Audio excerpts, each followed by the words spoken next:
Hello दोस्तों, जय हिंद, वंदे मातरम। आज की वीडियो में आपके लिए सामान्य हिंदी व्याकरण से जो पिछली परीक्षाओं में बार बार पूछे जा चुके हैं और बार बार रिपीट होते हैं वो अनेकार्थी शब्द लेकर आया हूं। अगर आप हिंदी की तैयारी कर रहे हैं तो इनको जरूर पढ़ लीजिए। परंपरा से चली आ रही बात के लिए एक शब्द होगा अनुश्रुति। जिसे दूर करना कठिन हो को कहते हैं दुर्निवार। जिसका अनुभव इंद्रियों द्वारा न हो सके को कहते हैं अतीन्द्रिय। पसीने से उत्पन्न होने वाला के लिए एक शब्द होगा स्वेदज। जिसकी ग्रीवा सुंदर हो के लिए एक शब्द होता है सुग्रीव।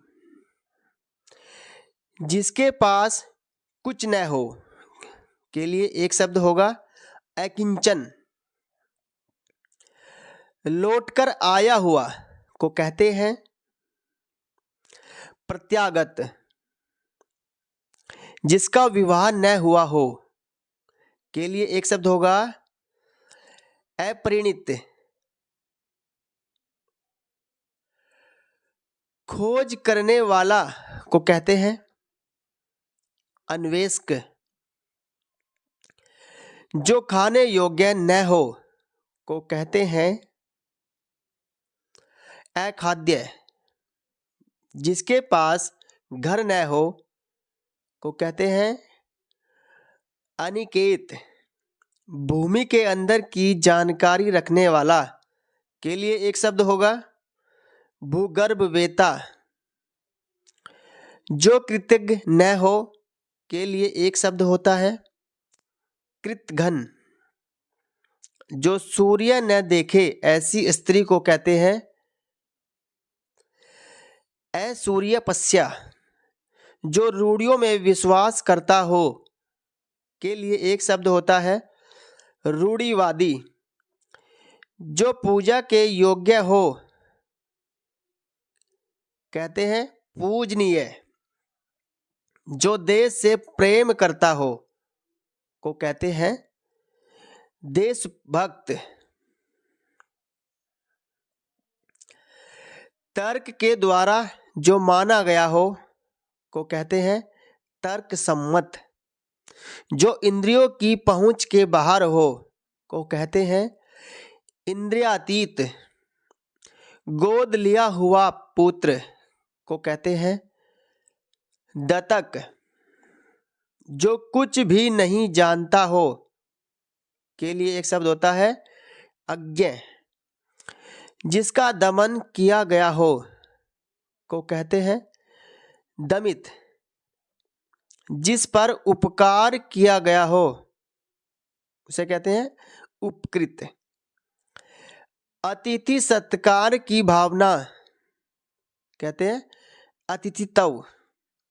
जिसका उत्तर न दिया गया हो के लिए एक शब्द होता है अनुत्तरित।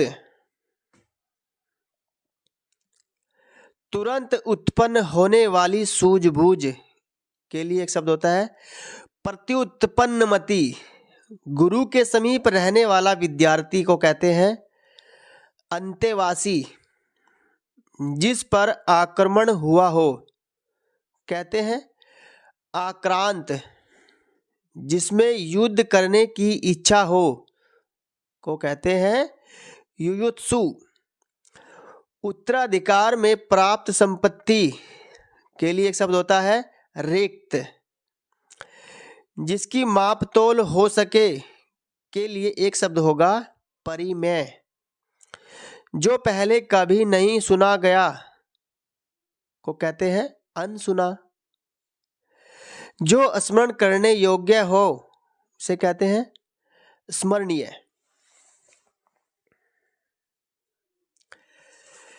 जो इंद्रियों के ज्ञान के परे है उसे कहते हैं अतीन्द्रिय। जो मुश्किल से प्राप्त हो कहते हैं दुष्प्राप्य।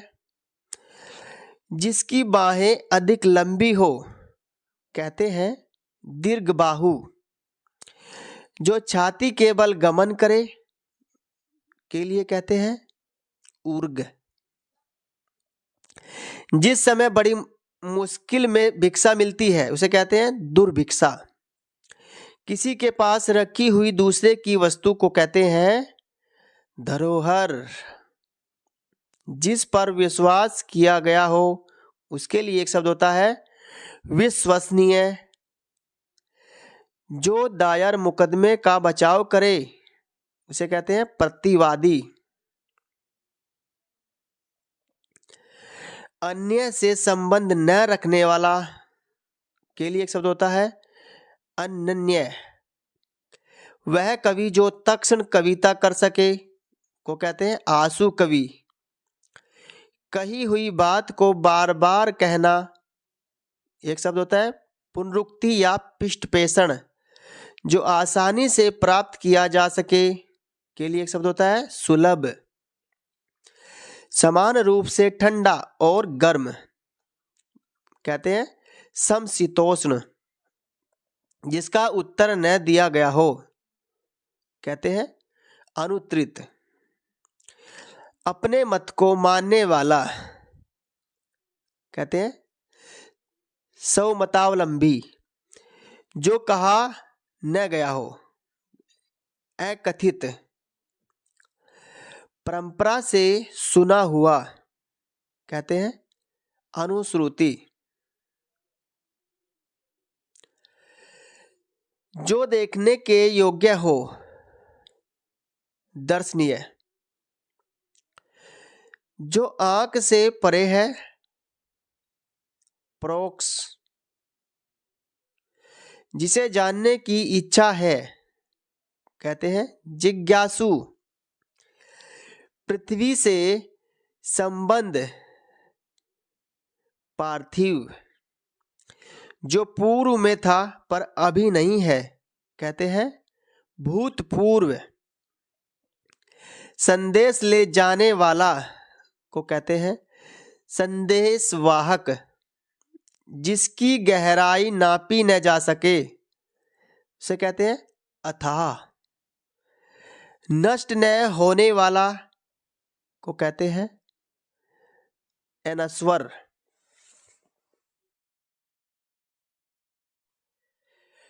जिस स्त्री का पति जीवित है के लिए एक शब्द होगा सधवा। व्यर्थ खर्च कर डालने वाला कहते हैं अपव्ययी। जिसका ईश्वर में विश्वास हो को कहते हैं आस्तिक। वह लड़की जिसका विवाह होने को हो कहते हैं आयुष्मती। वंशपति का आहार करने वाला को कहते हैं वंशपत्याहारी। जो दायर मुकदमे का प्रतिवाद करे उसे कहते हैं प्रतिवादी। जिसकी आशा न की गई हो कहते हैं अप्रत्याशित। पति के द्वारा छोड़ दी गई स्त्री को कहते हैं परित्याक्ता। हाथी की तरह चलने वाली स्त्री के लिए एक शब्द होगा गजगामिनी।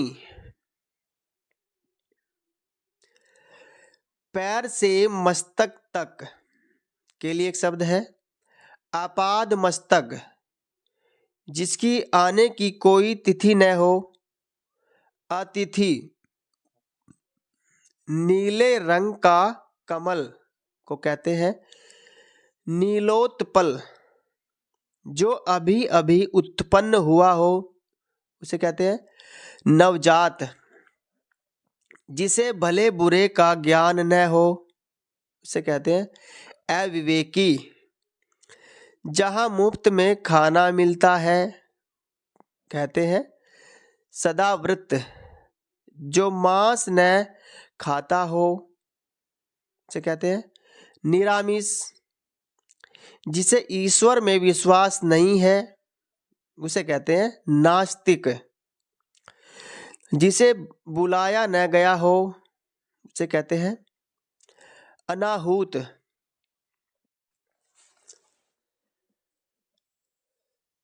जो गणना के अयोग्य हो के लिए एक शब्द है नगण्य। मन की बात जानने वाला को कहते हैं मर्मिज्ञ।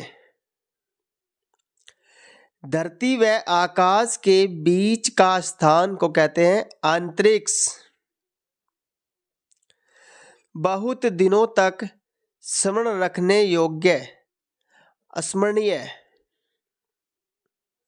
जो बहुत आगे तक की बात सोचकर काम करता है अग्रसोची। प्रिय वचन बोलने वाली स्त्री को कहते हैं प्रियंवदा। जो मृत्यु के मुख में आने को है मरणासन। जो जरा सा भी खर्च करने में आनाकानी करता है मितव्ययी। जिसका कभी अंत न हो अनंत। तो दोस्तों आज की वीडियो में इतना ही। मिलते हैं अगली वीडियो में पार्ट 2 के साथ। वीडियो अगर आपको अच्छी लगी हो तो इसे लाइक कर दीजिए और शेयर कर दीजिए। और अगर आप ऐसे ही हिंदी के महत्वपूर्ण टॉपिक पढ़ना चाहते हैं तो चैनल को सब्सक्राइब जरूर कर लीजिए और घंटी का बटन दबा दीजिए। आपकी परीक्षा के लिए दोस्तों बेस्ट ऑफ लक। मिलते हैं अगली वीडियो में। जय हिंद, वंदे मातरम।